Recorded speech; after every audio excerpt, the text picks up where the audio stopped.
Mossad के बारे में आपने सुना होगा। यह इजराइल की एक खुफिया एजेंसी है। मोसाद के एजेंट जासूसी में काफी माहिर होते हैं। इस बात को काफी हद तक साबित करती है मोसाद के एक जासूस की कहानी।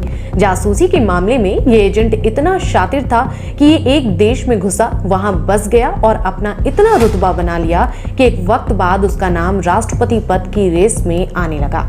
खास बात यह है कि कई सालों में किसी को भी उस एजेंट पर शक नहीं हुआ, लेकिन जब उसकी सच्चाई सामने आई तो उस जासूस को काफी खौफनाक सजा मिली। हम जिस जासूस की बात कर रहे हैं उसका नाम था एली कोहेन। एली कोहेन ही वो एजेंट है जिन्हें इजराइल और सीरिया की 1967 की जंग में इजराइल की जीत का श्रेय दिया जाता है। ये लड़ाई सिर्फ 6 दिन चली थी और 6 दिन में ही इजराइल ने सीरिया को हराकर गोलन हाइट्स पर कब्जा कर लिया था। ये वो पहाड़ी इलाका था जहां सीरिया की सेना का कब्जा था, लेकिन इस जासूस की वजह से इजराइल ने जल्द ही इस जंग को जीत लिया। एली कोहेन मिस्र में पैदा हुए थे और वो यहूदी थे। साल 1957 में वो इजराइल की डिफेंस फोर्स में शामिल हो गए और यहाँ वे मिलिट्री इंटेलिजेंस में थे। वे यहाँ से मोसाद जाना चाहते थे, लेकिन 2 बार रिजेक्ट हो गए। लेकिन लंबे प्रयास के बाद उन्हें मोसाद के साथ काम करने का मौका मिला।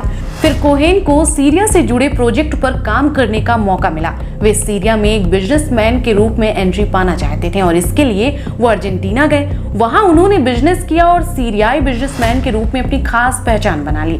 धीरे धीरे उन्होंने सीरिया के बड़े बड़े लोगों से अपनी पहचान बना ली।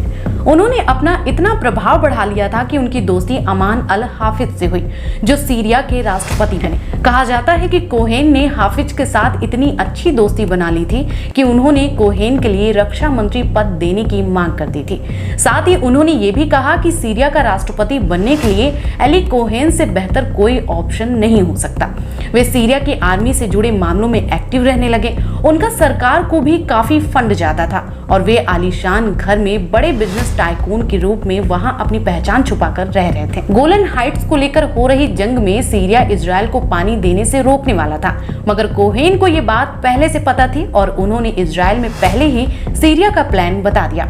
सीरिया की पूरी जानकारी इजराइल पहले ही पहुंच रही थी, यहाँ तक कि उन्होंने अपने अच्छे रिलेशन से वहां एंट्री पाली जहां सैनिक अपने हथियार रखते थे और ये भी जान लिया कि वो कैसे फायरिंग करते थे और इस तरह से इजराइल जंग में कामयाब रहा। लेकिन एक वक्त आया जब एली कोहेन को रेडियो ट्रांसमिशन का इस्तेमाल करते हुए पकड़ा गया।